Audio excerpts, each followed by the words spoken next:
Good afternoon. চলো আজকের কি রেসিপি হয়েছে সেটা তোমাদের সঙ্গে শেয়ার করা যাক। তো আমি তো এখনও বাপের বাড়ি আছি, তো রান্নাবান্না কমপ্লিট। তো চলো কি রেসিপি করেছি সেটা তোমাদের সঙ্গে শেয়ার করা যাক।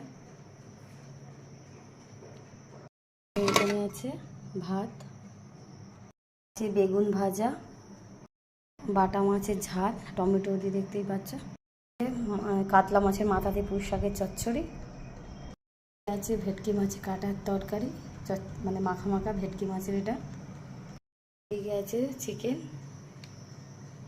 তো আর কি কি হয়েছে চলো দেখানো যাক। ডাল, স্যালাড দেখতে পাচ্ছ, চাটনি, তো এটা প্লাস্টিকে বেঁধে রেখেছি, এটা পাঁপড়, যে এটা দেখতেই পাচ্ছ দই এখনো বার করিনি, তো এর মধ্যে দই আছে। আর এদিকে দেখাচ্ছে, আর এদিকে আছে মিষ্টি। তো এই হচ্ছে আজকে